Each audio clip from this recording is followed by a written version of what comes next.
content de vous voir ce matin. Je vois qu'il commence à y avoir des chapeaux, des vestes, des cols roulés.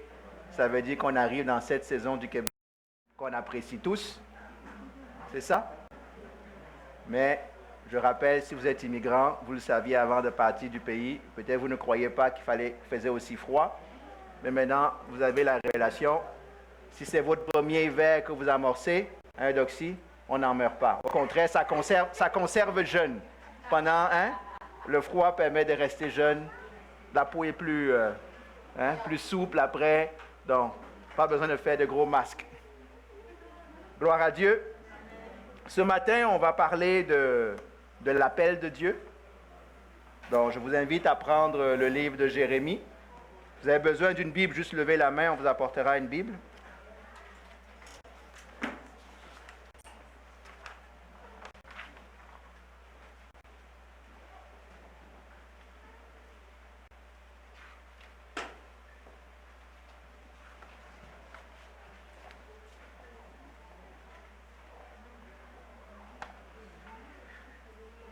Donc, le livre de Jérémie, juste pour vous aider, il est tout de suite après le livre d'Ésaïe, donc dans l'Ancien Testament. Ne toussez pas si jamais il y a beaucoup de poussière qui apparaissent, c'est parce que c'est une partie de la Bible que vous n'ouvrez pas souvent, c'est ça que ça veut dire. OK? Dans Jérémie, juste avant Ésaïe, juste après Ésaïe, donc vous êtes Psaume, Proverbe, Ecclésiaste, le Cantique des Cantiques, Ésaïe, Jérémie. D'accord? Pour ceux qui ne connaissent pas le prophète Jérémie, c'est un prophète qui est important dans l'histoire de l'Église, dans l'histoire d'Israël. C'est celui qui va prophétiser, c'est celui qui va être là pendant la prise en captivité par Babylone, à annoncer les mauvaises nouvelles. Donc Jérémie est un ministère très difficile. Annoncer le jugement de Dieu qui arrive et voir ce jugement-là arriver. Amen. Donc, est-ce que vous êtes tous là, Jérémie 1? Donc, je vais lire d'une traduction second 21. La parole de l'Éternel m'a été adressée. Avant de te former dans le ventre de ta mère, je te connaissais, et avant que tu naisses, je t'avais consacré, je t'avais désigné prophète pour les nations.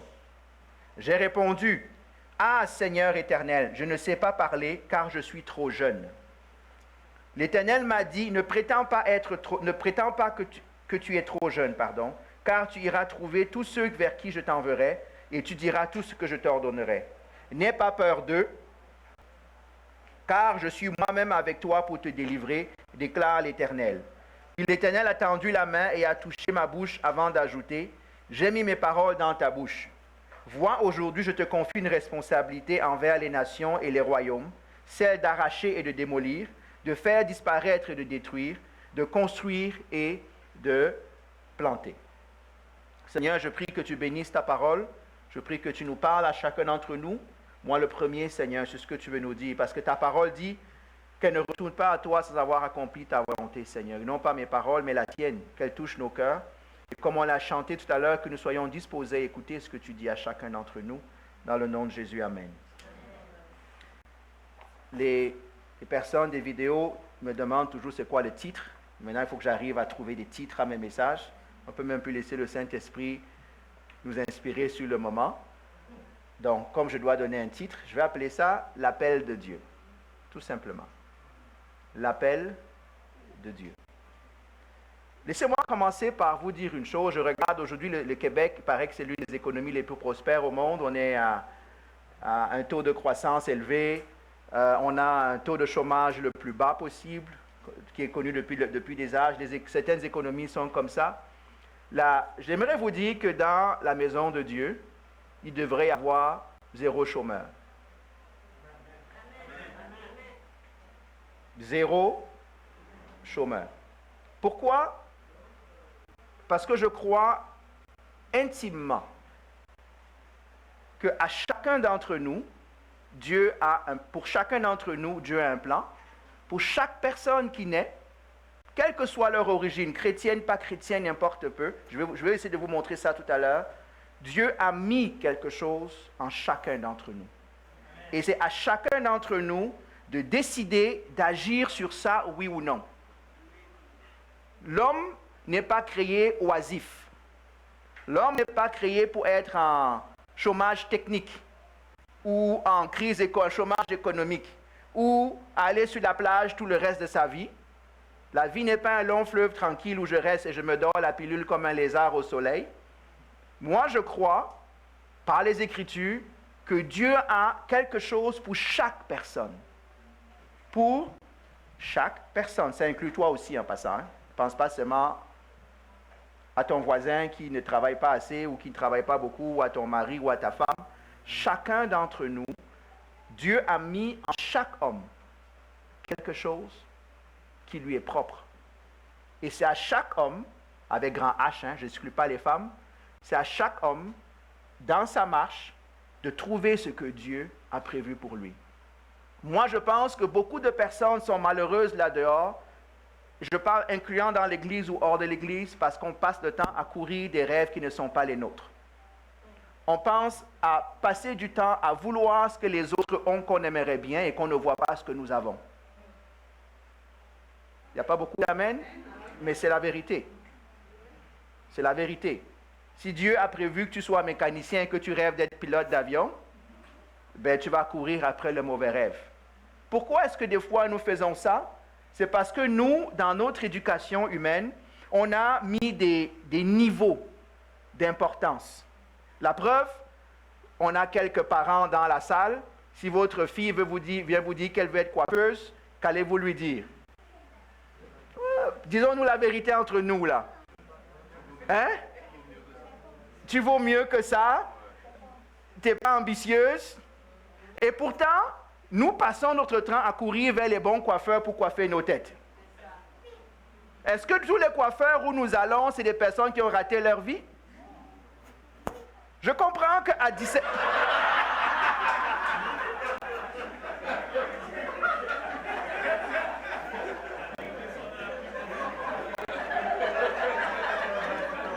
Ce qui ne comprend pas, c'est que c'est maman qui lui coupe les cheveux, donc...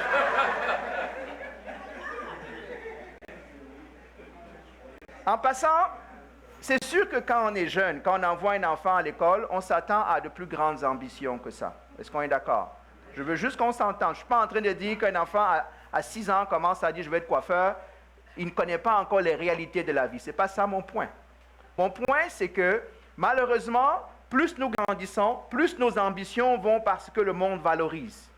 Vont parce que ce qui est projeté comme étant bien, comme étant moins bien. On veut tous être docteurs, on veut tous être médecins, on veut tous être pilotes d'avion, on veut tous être avocats. Mais la réalité, c'est que la société est composée de plusieurs strates et de plusieurs compétences qui sont requises pour que tout fonctionne adéquatement. Moi, je connais des plombiers qui sont heureux, très heureux, qui vivent à l'aise. Et je connais des architectes qui sont malheureux et qui vivent au coin dans leur voiture.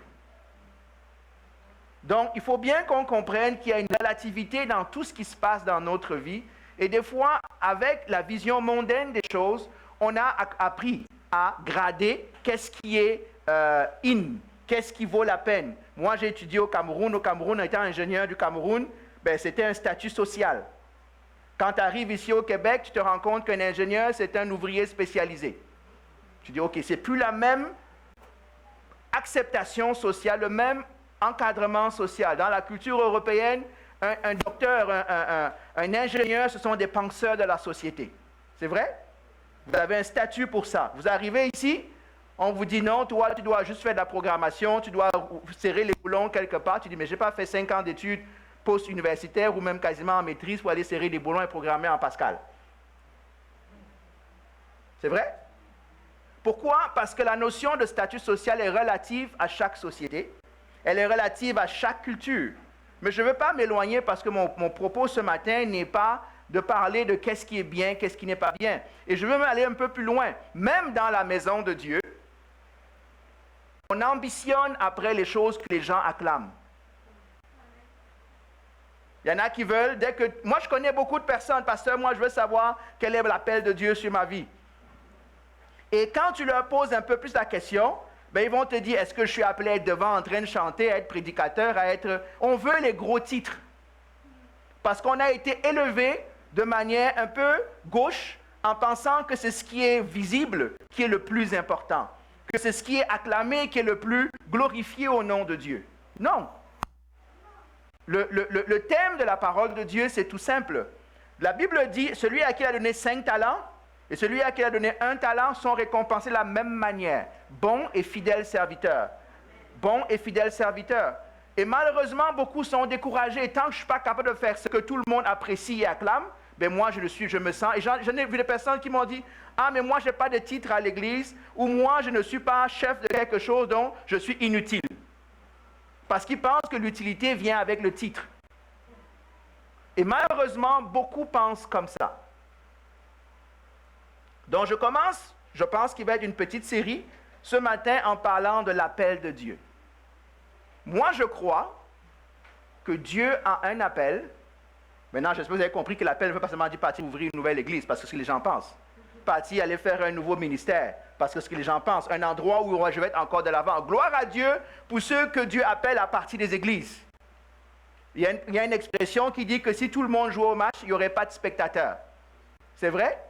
C'est comme si le spectateur n'était pas important. S'il n'y a pas de spectateur, le match est terne. C'est vrai? Il n'y a personne pour raconter les exploits de l'autre. Donc, ça prend des arbitres, ça prend des entraîneurs, ça prend des présidents, ça prend tout ce que vous voulez. Je peux pas dans tous les domaines de la vie où vous êtes, ça prend toutes ces choses-là pour qu'une société soit solide. Pour qu'une église soit solide, pour que le plan de Dieu soit solide, Dieu a appelé des gens à différentes choses. Donc, mon premier point d'introduction, c'est d'abord celui-là comme base. Je veux que tu saches que Dieu a quelque chose pour toi. Ça va encore plus loin si j'étais capable de prêcher dessus. Nous ne sommes pas des accidents de nature. Est-ce que vous comprenez ce que je veux dire par là? Il y a un but. La Bible dit, on va le voir tout à l'heure, que la vie vient de Dieu. Et Dieu ne dilapide pas sa vie. Il ne le dit pas, oups, j'ai un peu de vie qui est sortie de moi, et lui, là, ok, tant pis pour lui. Moi, je pense fondamentalement que Dieu est l'auteur de toute vie, quelle qu'en soit son origine. Malheureusement, sommes-nous prêts à recevoir cette vie-là? Est-ce que ça va? Donc, je vais commencer par un premier point, ce que j'appelle la préséance de Dieu, ce que Dieu connaît d'avance. Peux-tu m'afficher, s'il te plaît, le verset 4, le verset 5? Comme ça, on va tous regarder la même chose. Je vais prendre la première partie qui dit « Avant de te former dans le ventre de ta mère, je te connaissais. » J'aimerais, je ne sais pas si vous savez méditer la parole de Dieu. Méditer la parole de Dieu, ce n'est pas lire comme lire un roman. Est-ce que vous me suivez? Méditer, c'est prendre ce premier verset, ou cette première partie de verset, qui dit à qui? À Jérémie, avant que tu fasses quoi? Avant de te former dans le ventre de ta mère, je te... Qu'est-ce que Dieu est en train de dire ici? Regardez, si vous connaissez le passé par rapport au présent, par rapport au futur, Dieu parle à quoi au passé de chacune de nos vies? On va voir tout à l'heure que ce n'est pas seulement à Jérémie que Dieu va dire ça, il va le dire à d'autres. Ésaïe, Jacob vont avoir le même, Ésaü et Jacob vont avoir le même défi. Paul va dire la même chose dans Galates. Avant que je naisse, tu me connaissais. Qu'est-ce que ça veut dire? Le avant que tu naisses, ça veut dire avant même que tu sois, je suis pas dans la deuxième partie, avant que tu sois formé dans le ventre de ta mère, je te connaissais déjà.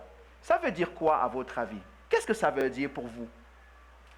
Parce que ça s'adresse aussi à vous, ça s'adresse aussi à moi. Avant que je ne naisse, avant que je ne sois formé dans le ventre de ma mère, Dieu me connaissait. Waouh! Je ne sais pas pour vous, mais moi, ma vie n'est pas parfaite. Je ne sais pas pour vous, mais moi, la mienne n'est pas parfaite. Et je me rends compte que malgré le fait que Dieu savait d'avance qu'il me connaissait, il est quand même mort pour moi. Il me donne quand même le choix, la possibilité de venir à lui et d'être sauvé. Il n'a pas seulement fait le père fouettard que beaucoup veulent représenter. Ah, lui, il est mauvais. je vais commencer à le punir tout le reste de sa vie parce que X, Y, Z. Chacune de nos vies est préordonnée par Dieu. Peut-être que je parais philosophe ce matin pour certains d'entre vous, mais nous devons comprendre que la vie vient de Dieu. Il ne faut pas confondre.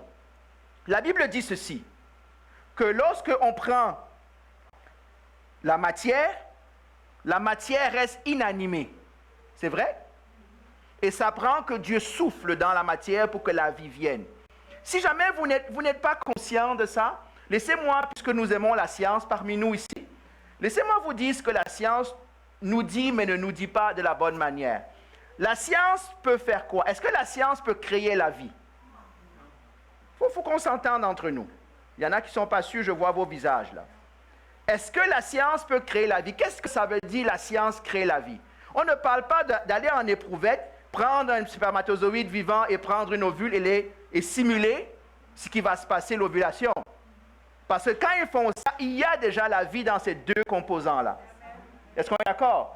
Mais la science ne peut pas prendre un bois mort et prendre une roche morte et dire qu'à partir de ces deux-là, je vais créer la vie. Frankenstein a essayé ça comme mythe que nous regardons à la télé. L'homme ne peut pas créer la vie. Le mystère de la vie est un mystère. Pourquoi est-ce que dans le ventre d'une femme, dans l'ovulation, il y a des millions, ça prend des millions de spermatozoïdes, nous disent? Il y en a qui vont passer toute leur vie sans qu'il y ait aucune vie qui vienne de cela. C'est vrai? On peut dire, ah oui, mais c'est parce que tu es stressé, c'est parce que ceci, c'est parce qu'il y a un élément que la science ne peut pas maîtriser, ne peut pas expliquer tout simplement. Moi, je crois, selon des textes comme celui-là, que Dieu donne la vie. Amen. Il y a des femmes, il y a des couples qui passent toute leur vie à chercher des enfants qui n'en ont pas. Il y a des couples qui ne veulent pas d'enfants qui en ont trop. Non, mais pourquoi vous riez? C'est pas vrai? Ce n'est pas seulement, en anglais on dirait at will. Je veux, j'ai. Je ne veux pas, je cesse d'avoir. Il y a des choses qui nous dépassent dans l'origine de la vie. Et moi, je crois intimement que chaque vie qui vient est d'abord une résolution divine. C'est la part que Dieu met dans l'homme pour qu'il soit capable d'être un être vivant, la Bible dit. C'est pour ces raisons-là qu'en tant que chrétien, je ne peux pas être d'accord pour l'avortement. Vous ne pouvez pas être d'accord pour l'avortement parce que la vie ne vous appartient pas. Même si ça va déformer le corps d'une femme, même si on a tous ces mouvements qui nous sont donnés, la vie vient de Dieu. Amen. Elle n'appartient pas. Nous ne sommes que des stewards, nous ne sommes que des gardiens de cette vie qui nous est confiée. Est-ce que vous me suivez? Vous allez me dire, oui, mais allons dans le cas où une femme a été violée. Je comprends que c'est pénible. Croyez-moi, je comprends. Mais la vie est venue à travers cela. C'est la vie. C'est vrai? Vous serez surpris comment la vie s'accroche au-delà de tout ce qu'on pourrait dire. Des gens peuvent avoir des préservatifs, des gens peuvent avoir des moyens de contraception. Mais malgré cela, la vie vient quand même. Malgré tout ce que l'homme décide. Avant de te former dans le ventre de ta mère, qu'est-ce qui se passe? Dieu connaît chacune de nos vies. Dieu connaît chaque vie. Le psaume 139 va aller un peu plus loin en disant ceci. Il dit que je suis une créature merveilleuse. Car tu m'as formé le ventre de ma mère. Avant qu'aucun de mes jours n'existât, tu les connaissais déjà. Dieu connaît ta vie. Ça s'appelle la préscience de Dieu. Il y a beaucoup de personnes qui se battent avec des enjeux d'estime de soi. Ma vie est inutile, ma vie ne sert à rien. Non. Le problème avec ça, c'est que c'est une mauvaise théologie, c'est une mauvaise compréhension de la vie. Et je parle malheureusement même des gens qui sont dans la foi chrétienne, qui pensent comme ça. Ma vie est une erreur. Non, ta vie n'est pas une erreur.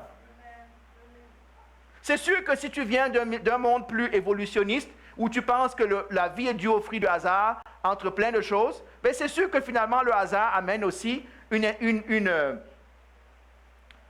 inutilité. Il n'y a aucune raison.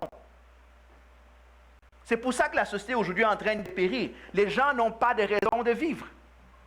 Parce qu'on leur a dit, tu es juste le fruit d'atomes et de molécules, de circuits électriques dans des parents et qui ont donné ce que tu es. Il n'y avait aucune intention, ni de tes parents, ni de tout ceci. Tu es juste un accident de la nature. Ça n'aide pas. Quand tu passes par des moments difficiles, savoir pourquoi je suis là, il n'y a pas de réponse à cette question si tu penses que tu descends du singe. Si tu penses qu'il n'y a aucune chose qui est derrière toi. Et je m'adresse ce matin à des chrétiens, je ne sais pas où vous êtes posés là-dessus, mais vous devez avoir la bonne vision biblique des choses.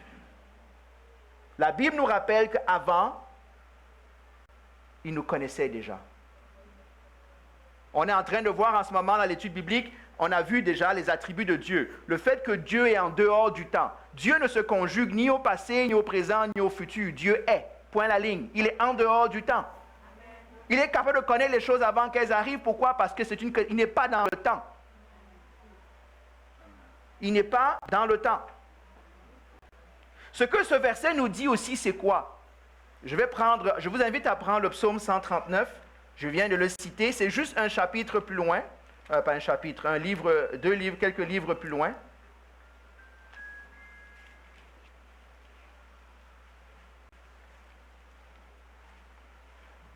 Les versets 13 à 16.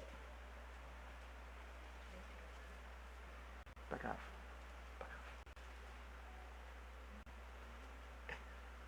Psaume 139. Versets 13 à 16. Je sais que quand je fais tout ça, Eddie et Kevin ne m'aiment pas parce que je n'ai pas donné ce verset-là à mettre dans la vidéo. Est-ce que quelqu'un veut lire, se tenir debout et lire? Psaume 139. Oui, Sarah.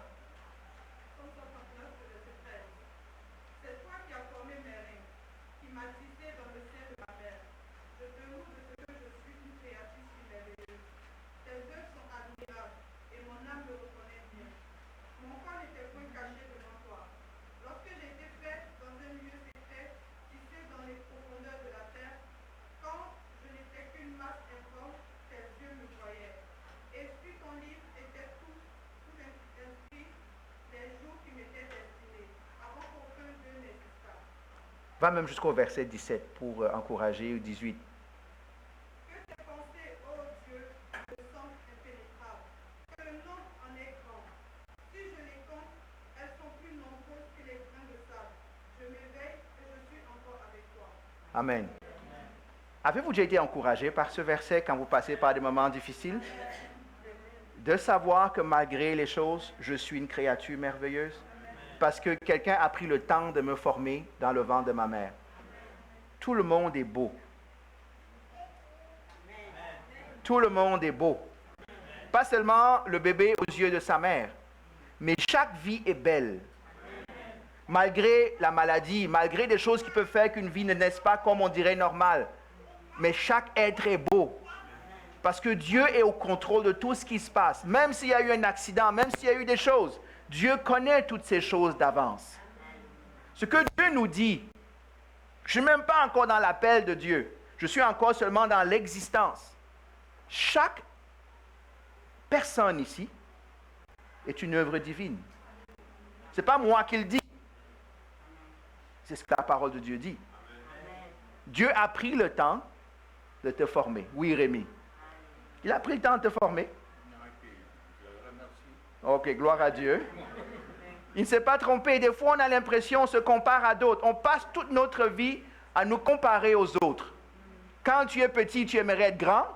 Quand tu es grand, tu aimerais être gros. Quand tu es gros, tu aimerais être chauve. Quand tu es chauve, tu veux avoir tes cheveux. Ok?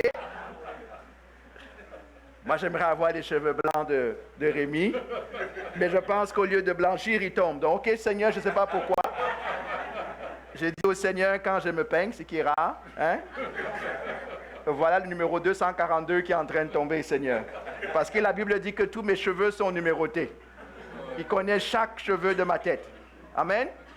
Mais, au lieu de vous faire rire, le problème que nous avons pour beaucoup, en termes d'image de soi, c'est qu'on passe tellement de temps à se comparer qu'on aimerait être ce qu'on n'est pas et on n'apprécie pas ce qu'on est. Pensez, certains parmi vous avaient plusieurs enfants. Regardez comment les enfants se comparent entre eux. Et malheureusement, nous les parents, nous faisons de grosses erreurs. On passe notre temps à comparer les enfants entre eux. Ah, toi, tu n'es pas comme ta sœur. Ah, toi, tu n'es pas comme ton frère. Arrêtez de dire ça. Il n'est pas comme sa sœur. Il n'est pas comme son frère, il est lui. Une créature merveilleuse qui peut paraître un peu paresseuse à cette étape de sa vie, mais on ne sait pas. Moi, j'en connais qui étaient hyper actifs, hyper sérieux quand ils étaient tout jeunes, qui sont devenus de grands brigands. J'en connais qui étaient des knuckleheads, hein, des têtes dures, qui sont devenus des responsables du reste de leur vie. Est-ce que je dis la vérité? La preuve, regardez certains d'entre nous ici. Regardons certains d'entre nous là. Si on était capable de témoigner à quoi nous ressemblions quand nous étions petits, c'était encore des marques de fouet, c'était encore des marques de chaînes. Moi, je connais les gens les attachés au lit pour qu'ils ne sortent pas de la maison. Ça ne veut pas dire qu'on est devenu des adultes irresponsables. Je comprends qu'il faut éduquer. Je ne dis pas qu'il ne faut pas mettre des règles. Mais arrêtons de vouloir copier-coller des images qui nous sont représentées, soit dans la famille, soit par d'autres enfants, sur d'autres. On est en train de tuer leur personnalité. On est en train de leur montrer on crée un asynchronisme entre les personnalités qu'ils ont. Un enfant qui est sensible n'en fait pas un tough. Ça prend des sensibles dans la vie. C'est vrai? On veut lui apprendre à être un peu tough sans perdre sa nature. Un enfant qui est tough, on veut lui apprendre à être un peu sensible dans certaines situations. Mais chacun d'entre nous a des traits que Dieu a pris la peine de développer en chacun d'entre nous. Mais nous, on veut faire une usine à bébés qui se ressemblent tous quand on dit assis, debout, couché, ils sont là à obéir. Ça ne marche pas comme ça. À la preuve, nos vies ne ressemblent pas à ça. Est-ce que ça va? Nous sommes l'œuvre de Dieu. Une œuvre que Dieu parfait dans le temps, mais nous sommes une œuvre de Dieu. C'est important en passant. Vous allez me dire, mais pasteur, pourquoi tu commences par là? Parce que je sais que vous avez envie que je vous dise qu'est-ce que Dieu vous a demandé de faire. Mais vous devez savoir, avant de chercher l'appel de Dieu, de réaliser que d'abord, vous êtes une créature merveilleuse de Dieu. Que le Seigneur encourage certains parmi nous qui sont découragés par leur vie. Parce qu'ils ne se trouvent pas assez vite. Ils ne se trouvent pas assez bons. Ils ne se trouvent pas assez ceci. Pourquoi est-ce qu'ils sont dans les assez? C'est parce qu'ils se comparent à d'autres. C'est parce que nous les comparons à d'autres étalons. Regardez, quand un enfant veut savoir si l'enfant a pris de poids. Ah, selon la courbe statistique, à tel âge devrait avoir tel poids idéal. Oui, mais il n'est pas une statistique, mon enfant. Il est ce qu'il est. Ce n'est pas pour l'encourager, ne pas l'éduquer, ne pas s'occuper de lui. Il est ce qu'il est. Je suis prêt à parier, moi j'ai juste un seul, je ne pourrais pas le dire, mais je regarde les parents parmi nous qui ont plusieurs enfants. Dites-moi si ça ressemble, même si c'est le même père, même mère. Hein? Chacun est unique. C'est vrai? Mais pourquoi passons-nous le temps à vouloir en faire des photocopies les uns des autres?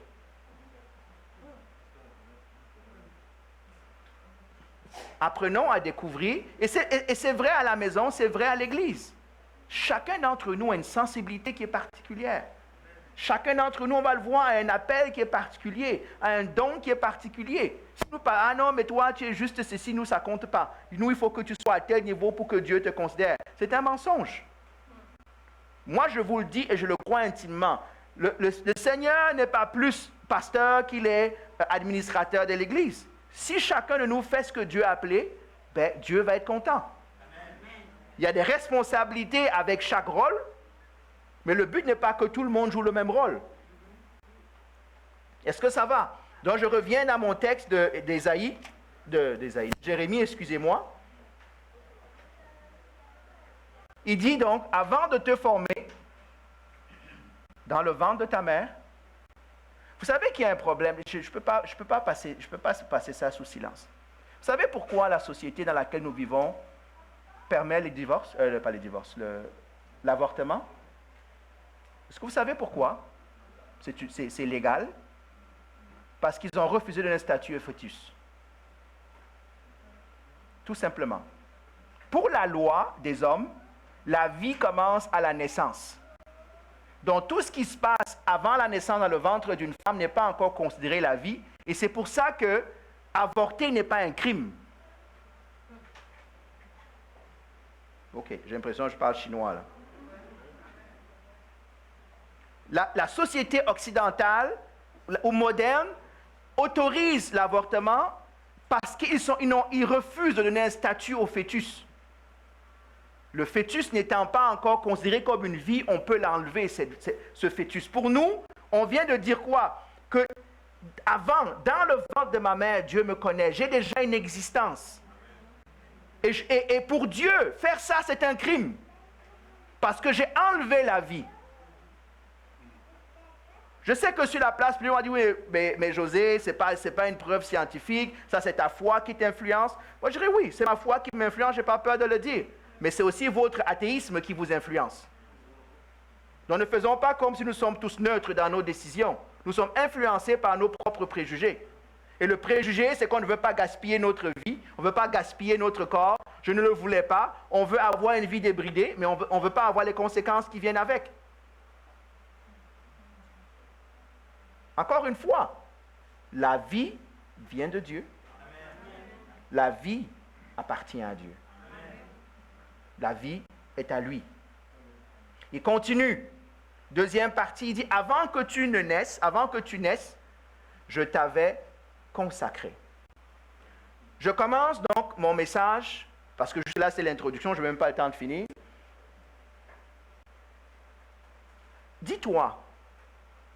Disons-nous à chacun, avant que je ne naisse, Dieu m'avait consacré.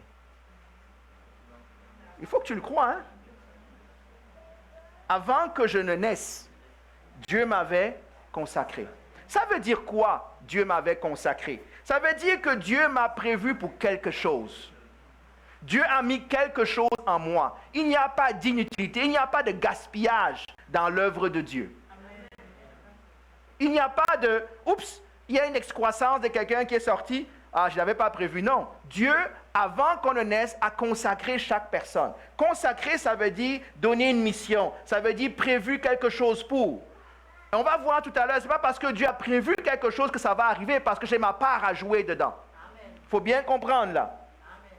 Donc n'allez pas vous asseoir sur le sofa en disant « Bon Seigneur, moi j'attends que ce que tu as prévu pour moi arrive. » Tu attendras longtemps. Amen. OK?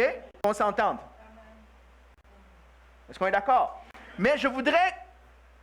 Moi j'aime des fois des petites phrases. Dieu n'est pas un dépisteur de talent. Dieu est un créateur de talent. Il y en a qui ne savent pas de quoi je parle. Il faut un peu de sport. C'est quoi le rôle d'un dépisteur? Que veut dire le mot dépister?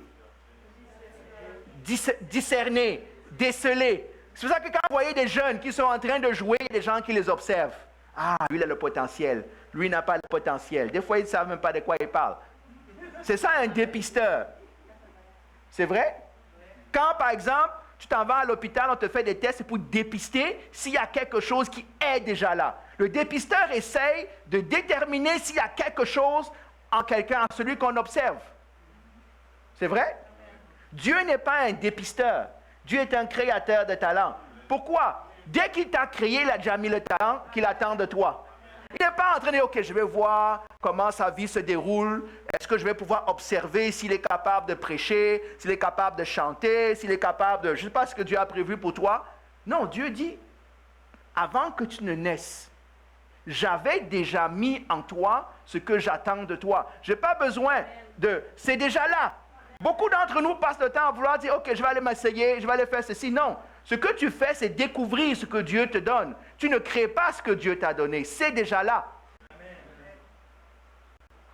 Il n'y a pas de gens convaincus. Là. Vous êtes une... You are a tough crowd this morning. Dieu n'est pas là pour dépister. Vous savez pourquoi Dieu dit, il le fait depuis le ventre de ta mère ou de ma mère? Pour montrer que ça ne dépend pas de toi et de moi. C'est important ce que je suis en train de dire. L'appel que tu as sur ta vie ne dépend pas si tu as des moyennes de 100 sur 100 à l'école. Ça ne dépend pas si tu es un brigand. Ça ne dépend pas de tout ça. C'est déjà là. Tout ce que tu fais te permet seulement de révéler ce talent que Dieu a déjà mis. C'est important. Parce que les gens vont penser, moi je vais aller faire les cours de chant. Je vais apprendre à chanter. Moi je me connais, même José, je pense que tu vas dire quand même. Je peux apprendre toute ma vie, je ne saurais pas chanter. Ah non, vous voyez, il a peur de dire au pasteur qu'il ne sait pas chanter. Et je crois au miracle. Je crois au miracle. Seigneur, tu as entendu, il est en train... OK, toi aussi tu crois au miracle, OK. Donc, donne-moi la chance d'exprimer le miracle alors, ok? Au-delà de vous faire rire de moi, qu'est-ce que je suis en train de dire? Il y a un proverbe africain qui dit que c'est pas parce qu'on jette un bois dans la rivière que ça devient un crocodile. C'est vrai? Il y a ça aussi partout, plus ou moins l'Afrique noire, ou même en Haïti. Non? Non? Bon, vous devez avoir quelque chose qui ressemble à ça. Parce que c'est une vérité universelle. Le crocodile, quand tu le vois dans l'eau, ressemble à un tronc d'arbre. Hein? Mais ne jette pas le tronc d'arbre en te disant qu'il va devenir un crocodile. Ou ne tends pas ta main pour récupérer le tronc d'arbre. Tu n'auras plus de main après. Beaucoup de gens pensent que c'est à force de faire une chose qu'on va devenir ce qu'on n'est pas. Et il y a beaucoup de vies qui sont gâchées parce qu'ils essaient de faire ce qu'ils ne sont pas. Je parle de leur vie propre et je parle de la vie de tous ceux qui sont autour. Parce que quand vous n'êtes pas dans ce que Dieu a prévu pour vous, croyez-moi, vous faites des dégâts autour de vous. OK. C'est pour ça que quand on élève un enfant, on lui dit ne cours pas après le métier qui paye le plus. Cours d'abord après ce que tu as à cœur, que tu sens que tu as à faire. Il y en a qui vont aller devenir médecins, qui dès qu'ils voient le sang commencent à s'évanouir. C'est vrai? Mais ne riez pas. Et après, ils vont te forcer à prendre des drogues pour ne pas tomber. Ils vont commencer à se droguer, trouver des moyens parallèles pour garder ce métier parce que ça paye bien. Après, ça ressemble à des charcutiers. Mais ça paye bien. Il y a des dentistes à qui vous ne voulez pas donner vos dents. Pourtant, ils ont le diplôme de dentiste. Ce n'est pas le diplôme qui fait ce qu'on est. C'est déjà des choses qu'on a en nous que ça vient révéler. Moi, il y en a qui posent la question. OK, c'est quoi l'école pour devenir pasteur? Il n'y a pas d'école pour devenir pasteur. Ça commence d'abord par un appel. Il n'y a pas d'école pour devenir évangéliste. Ça commence d'abord par un appel. Après, tu t'en vas à un endroit où on va te raffiner. On va te permettre de voir comment ça ressemble. Je vous dis la vérité. Oui, moi, on va aller à l'université. Tu peux aller à l'université autant que tu veux. Tu ne seras jamais pasteur. Malgré tous les titres que tu peux avoir, malgré toutes les églises que tu peux fonder, ce n'est pas ce que ça veut dire. En passant, je ne suis pas en train de je ne mal parle de personne. J'aimerais, en tant que pasteur berger de cette assemblée, vous dire ce qui est. Parce qu'il y a beaucoup de vies qui sont détruites parce qu'on est dans le mauvais appel. Et si vous ne me croyez pas, soyez des étudiants de l'histoire du christianisme. Si on regarde dans le christianisme, il y a beaucoup d'églises, il y a beaucoup de mouvements, il y a beaucoup d'hommes de Dieu qui sont perdus parce qu'ils ont voulu faire un autre appel que Dieu avait prévu pour eux. Parce que des fois, avec la gloire, avec le succès, OK, là, tout le monde vient à mes meetings, je suis un homme de prière. Mais moi, l'homme de prière ou la femme de prière, il n'y a personne qui voit vraiment ce que je fais. Moi aussi, je veux commencer à prêcher. Moi aussi, je veux... Non. Ça va peut-être marcher sur ton aura personnelle, mais à un moment donné, tu vas mourir. Et tous ceux qui sont autour de toi vont mourir. Tu n'as pas été appelé à ça. Ce n'est pas mauvais. Est-ce que vous me suivez? Ce n'est pas mauvais. Dieu dit que avant que tu ne naisses, qu'est-ce que tu fais? Je t'avais déjà consacré. Et il dit à Jérémie, je t'avais désigné quoi? Prophète. Dieu sait ce qu'il a mis en chacun d'entre nous. Dieu sait. Tu peux courir, tu peux nier, tu peux monter, descendre, c'est encore là. Cette graine-là va mourir. Ou cette graine-là va donner vie et produire du fruit à la gloire de Dieu. Et ne confondons pas les talents naturels et l'appel de Dieu. Je peux être un talentueux musicien, selon les hommes, et ne pas être appelé à la louange dans la maison de Dieu.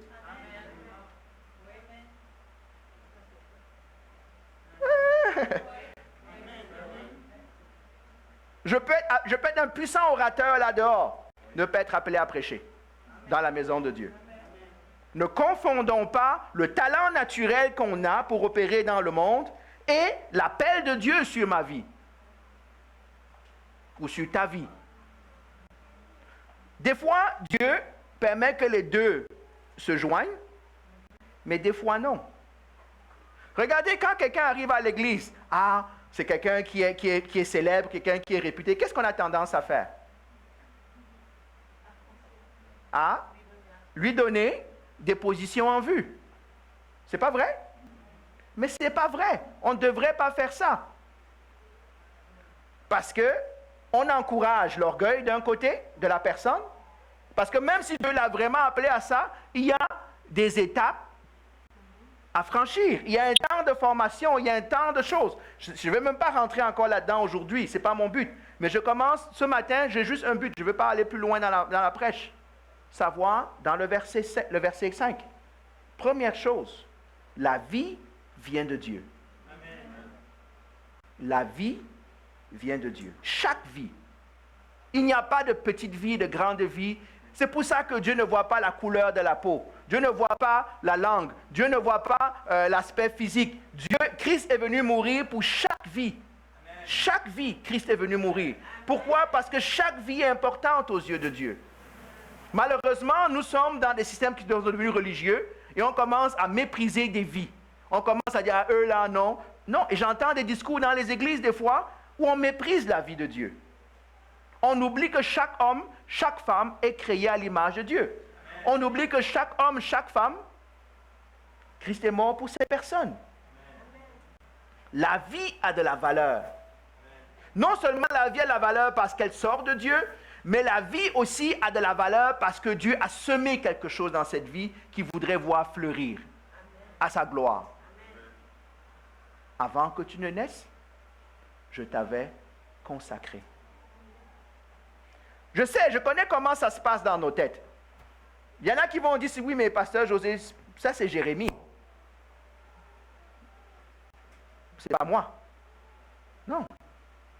Et c'est comme ça qu'on se laisse aller en disant, non, mais oui, mais tu ne vas pas être David, tu ne vas pas être de Moïse. Parce que nous, on voit seulement les grands hommes. Mais Dieu n'a pas appelé tout le monde à être un grand homme ou une grande femme. Mais Dieu a appelé chaque personne à jouer son rôle.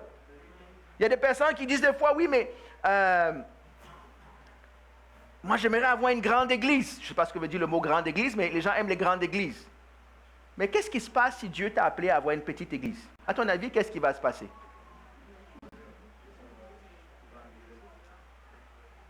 Je vous pose la question. Vous allez me dire, ah, mais pasteur, tu manques d'ambition, tu manques de foi. Non. Il faut être réaliste. Il faut savoir à quoi Dieu t'a appelé. C'est vrai? Ou c'est pas vrai? Non, mais je ne sais pas. Parce que nous, on observe les choses avec les yeux des hommes. On pense que plus c'est grand, plus Dieu est présent, et plus. J'aimerais en douter un peu. Je ne dis pas que dans les grandes églises, Dieu n'y est pas. Je ne dis pas que dans les petites églises, Dieu n'y est pas. Mais ce que je dis, c'est que chaque église, chaque personne a un appel à quelque chose que Dieu veut faire. La puissance d'une église n'est pas la taille de l'église. C'est la présence de Dieu. C'est la fidélité des personnes. Jésus a pris 12 disciples. Hein? Et 12 disciples, en fait 11 plus 1 plus tard, ou plus 2, ont révolutionné le monde. Ce n'est pas une question de grand nombre. C'est une question d'être dans ce que Dieu a prévu pour moi. La première bataille dans ta vie et dans la mienne est d'abord personnelle sur ce point. La première chose, savoir que Dieu m'a créé. Il y en a qui sont découragés des fois, déprimés de leur existence. Non, tu n'as pas à le faire. Tu as un Dieu qui a créé et qui connaît tous les jours de ta vie, les bons et les moins bons de ta vie. Il sait. Donc, il faut pouvoir s'accrocher à Dieu en disant, Seigneur, tu connais toutes ces choses-là. Et la Bible dit aussi que, toute chose concourt au bien de quoi? Et ceux qui sont appelés selon son dessein. Il ne faut pas oublier ça. Toute chose concourt au bien de ceux qui aiment Dieu et qui sont appelés selon son dessein. Si je suis appelé et que je marche dans le dessein de Dieu, il y aura des hauts et des bas. Nous ne sommes pas des surhommes. Beaucoup de gens pensent que venir à la foi, j'aurai plus de problème. Qui pense comme ça? On va voir. Peut-être des gens qui n'ont pas compris la question, ils ont peur de lever la main. Il y en a qui pensent comme ça. Que moi, quand je suis en Christ, je ne serai plus malade, je ne vais jamais perdre mon travail, je vais être le plus beau, le plus fin, je vais toujours... Non, nous sommes des hommes comme les autres. Nous sommes des femmes comme les autres.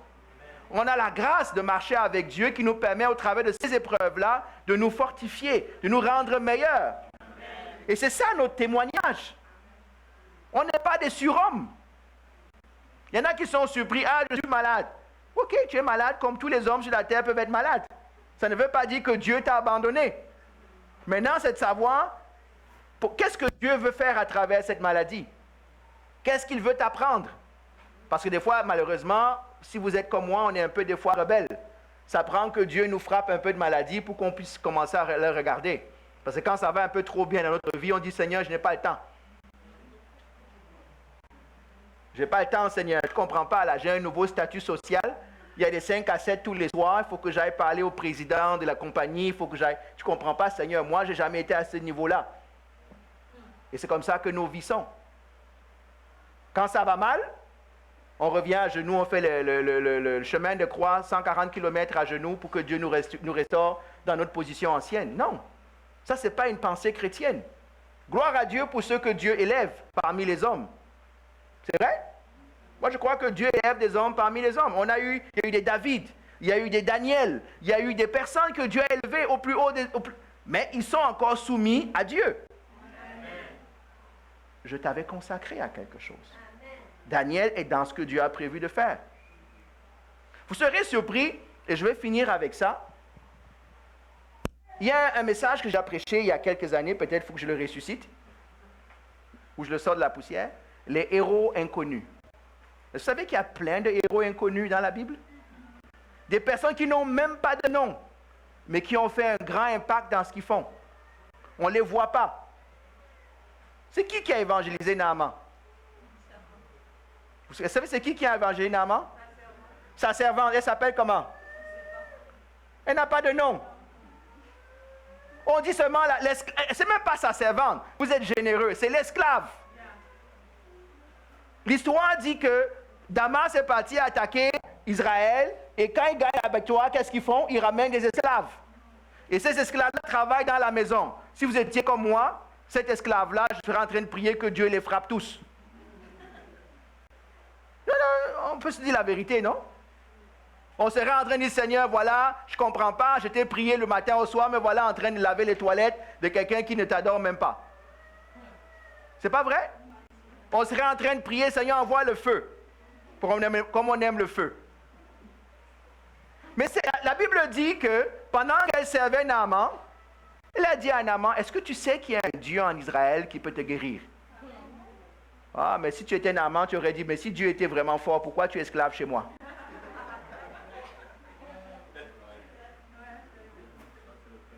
Ça, c'est le cœur de l'homme.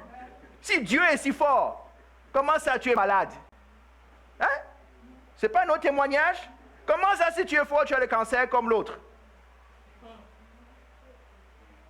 Comme si être en Dieu prévenait qu'on ait le cancer. Le cancer n'est pas créé par Dieu, ça crée, on mange la cochonnerie, comme on dirait au Québec. On mange des produits radioactifs, on mange des OGM, on mange... C'est normal que nos corps réagissent et que les molécules commencent à se développer dans nos corps. C'est basique science. Mais nous, on pense que non, regarde, je vais continuer de manger des hamburgers à longueur de journée chez Burger King et chez trucs et je ne vais pas être malade. Continue, Dieu va venir te sauver de là-bas. Dieu n'est pas... Il n'y a pas de gaspillage. Dis-toi une chose. Tu n'es pas un gaspillage. Si tu es un gaspillage, c'est parce que tu as choisi de l'être. À rester assis et attendre que les choses arrivent. Il n'y a pas de gaspillage dans la création de Dieu. Dieu ne donne pas sa vie en vain. Il la donne pour un but. Et il dit à chacun d'entre nous à travers Jérémie, avant que tu ne naisses, je t'avais consacré. Je t'avais consacré, 3 points de suspension. Jérémie, Dieu lui a dit. À certains d'entre nous, peut-être Dieu a déjà répondu le 3 points de suspension. Il y en a beaucoup parmi nous qui cherchent encore ce 3 points de suspension-là. Travaillez, on va en parler. Comment on fait? On commence à servir. Sers, la Bible dit sers selon tes capacités. À un moment donné, le corps de Christ va témoigner de ce qu'on voit. Dieu va parler. Mais si tu restes assis, ça commence d'abord par le cœur de service. Savoir que Dieu m'a appelé. Je ne sais pas encore, ben je commence à travailler. Pasteur, qu'est-ce qu'il y a à faire? Qu'est-ce que je peux faire? Moi, j'ai à cœur ceci. Bien, tu as à cœur de faire ça? Fais-le. Vous pensez que c'est plus compliqué? Vous aimez vous aimez qu'on vienne vous imposer les mains, on ferme les yeux. Ah, le Seigneur me dit que Dieu t'a appelé à ça. On aime ça. Dieu ne parle pas seulement comme ça. La Bible dit que pendant qu'ils priaient, mettez-moi à part quoi? Ou qui? Paul et Barnabas. Pourquoi? Pour l'œuvre à laquelle je les ai appelés. Oh. Donc tu veux dire qu'il peut aussi parler à quelqu'un d'autre pour moi? Mais Paul et Barnabas n'étaient pas en train de dormir à la maison, en train de siroter une pina colada. Il était en train de faire quoi? De travailler. Paul a un ministère de 14 ans avant que cet appel arrive. Hein? Quand on vous dit que Paul est parti à Damas, vous connaissez l'histoire? Il part à Damas. Ça prend que Barnabas aille le chercher à Damas. L'histoire dit qu'il a passé 14 ans dans le purgatoire de Damas. Il n'y a rien qui se passe là-bas pour lui. Mais c'est là où Dieu le forme. C'est là où Dieu l'envoie dans le désert pour être formé. Pensez que Paul a eu la révélation où? Dans le désert. Dans l'endroit où Dieu te met des fois et tu as envie de sortir de toute vitesse là. Tu oublies que Dieu travaille là. Dieu travaille. Si tu écoutes la voix de Dieu, peut-être tu ne comprendras pas, puis un jour, maintenant tu commences à te rendre compte, ah Seigneur, c'est tout ce que tu étais en train de faire là-bas maintenant. Il a appris à prêcher là-bas, il a appris à connaître Dieu là-bas, il a appris à s'occuper des âmes là-bas. Loin du public. Damas, c'était un trou. Loin de tout ce qui peut se passer, loin du monde. Jusqu'à ce que sa réputation arrive auprès de Barnabas, qui dit que Barnabas, quand il a commencé le ministère à Corinthe, est parti le chercher. Parce qu'il avait appris ce qu'il faisait là-bas. Donc, tu ne sais pas encore où Dieu t'a appelé, qu'est-ce que tu fais? Tu travailles. Tu sers. Ça commence par un cœur de serviteur. Tu as envie de servir, tu sers. C'est arrivé en passant, hein? Il y a des gens qui disent, ah, mais moi je pense que Dieu m'a appelé à chanter. Ok, viens, on va essayer. Dieu ne t'a pas appelé à chanter. Ciao. Non, mais les gens prennent ça mal. Laissez-nous aussi juger de l'appel de Dieu sur vos vies. Amen. Dieu t'a appelé à prêcher, ok, prêche un peu. Je ne parle pas de la manière, je parle du fond. On va t'écouter une fois, 2 fois aux études bibliques. Ok, mon frère, il y a une différence entre exhorter, prêcher, enseigner. Il y a différentes nuances dans tout ce que tu vois. Ce n'est pas parce que quelqu'un peut exhorter pendant 5 minutes qu'il a été appelé à la prédication. Pas parce que quelqu'un a été appelé à la prédication qu'il a été appelé à être enseignant. C'est des choses encore différentes. Moi, je vous dis, moi, je regarde, aux études bibliques où je vais, moi, je regarde comment les gens préparent un texte. Parce que ça, c'est mon appel à moi. Comment les gens, on va le voir, ceux qui l'ont. On va le voir. Il y en a qui disent, oui, mais moi, j'attends que le pasteur me dise de faire quelque chose. Non, si tu sers Dieu, là, tu ne vas pas attendre que le pasteur ou un homme te dise de faire quelque chose. Quand on arrive et qu'on dit qu'on va étudier tel texte, tu arrives, tu es préparé. On va voir. Ça va se sentir. Quand tu arrives et que tu as la louange, tu es déjà préparé. Ce n'est pas, José, qu'est-ce qu'on fait aujourd'hui? Est-ce que je peux répéter mes gammes de là aujourd'hui? Non, tu dois avoir répété avant d'être venu. Parce que tu as ça à cœur. Ce n'est pas un ordre qu'on te donne. Ce n'est pas un boss qui te dit, parce que ce que Dieu met en toi, ça fait comment? Ça boue, ça a soif, ça a envie de grandir. Donc un homme te dise oui, non, Paul dit que sans attendre que les apôtres me disent quoi faire, moi j'ai commencé à prêcher. Malheur à moi si je ne fais pas ce que Dieu m'a mis en moi. Qu'est-ce que Dieu a mis en toi? Des fois tu te poses trop la question. Tu oublies de passer à l'acte. Agis. Ah mais qu'est-ce qu'on va dire? On ne va rien dire. Tout ce qu'on peut te dire, c'est gloire à Dieu. On aime ce que tu fais. Ou ma soeur, s'il te plaît, passe au prochain département. C'est tout ce qu'on va te dire. Est-ce que les hommes peuvent se tromper? Oui. Mais tout ça fait partie de la formation. Donc, qu'est-ce qu'on a couvert ce matin? 2 choses. La vie vient de Dieu. Et j'ai été consacré avant même que je naisse. Je n'ai même pas dû faire le cours de prêtre ou le cours de pasteur ou le cours de chant. Dieu sait déjà. Il a déjà mis en moi ce que je suis. Mon rôle, c'est de répondre et de travailler et de dire, Seigneur, me voici. On l'a chanté tout à l'heure, n'est-ce pas? Je prends l'avant-dernier cantique. Hein? Je te donne tout, je prends mon cœur, prends mon âme. Je veux te servir. C'est à peu près ça les chants qu'on a eu, les paroles. Mais c'est ça que ça veut dire ce matin. On va prier.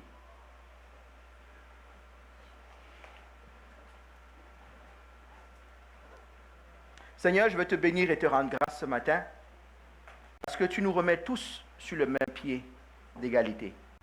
Chacun d'entre nous ici, ou chaque homme sur cette terre a été créé par toi. Et chaque homme, chaque femme, tu as mis quelque chose en elle, Seigneur, ou en lui, Seigneur. Quelle parole réconfortante. de savoir que nous ne sommes pas des erreurs de la nature. Quelle parole réconfortante que de savoir que le Dieu Tout-Puissant a pris la peine de me former dans le ventre de ma mère. Quelle parole réconfortante que de savoir que malgré tout ce que les hommes peuvent dire, en bien ou en mal, j'ai un appel auprès de toi, Seigneur. Seigneur, je prie que cette parole nous libère. Je prie que cette parole nous réconforte. Je prie que cette parole nous encourage, Père éternel, à être une fondation sur laquelle on bâtit et on marche avec toi. Qu'on ne cherche pas déjà la cerise sur le gâteau, mais qu'on parte de là, Seigneur. Je suis une créature merveilleuse. Je suis une créature désirée. Je suis une créature en qui tu as semé quelque chose qui doit se manifester à ta gloire. Père, je prie pour mes frères, je prie pour mes soeurs, je prie pour moi, je prie pour quiconque, Seigneur. Aide-nous à marcher dans ces vérités simples, Seigneur Jésus, que tu mets devant nous de bien des manières Écritures, Seigneur, et que ton nom soit glorifié, Seigneur Jésus. Je te rends grâce parce que tu n'es pas là à m'observer pour savoir est-ce que tu le sais déjà, Seigneur, ce que tu as mis en moi. Tu n'es pas un dépisteur, tu es un créateur, Seigneur. Je te bénis, mon Dieu, je te rends grâce. Que cette parole, Seigneur, ne retourne pas à toi sans accomplir ta volonté dans la vie de mes frères et de mes sœurs, dans ma propre vie, Seigneur. Que cette valeur que nous avons auprès de toi guide notre vie, Seigneur. Je te bénis et je te rends grâce. À toi soit l'honneur, à toi soit la louange et à toi soit la gloire. Dans le nom de Jésus. Amen. Soyez bénis. Je pense qu'il y a des collations à l'extérieur, donc ne partez pas sans prendre une collation avec nous. On est content pour ceux qui sont là pour la première fois. S'il y a des questions, besoin de prière, je suis disponible. Soyez bénis.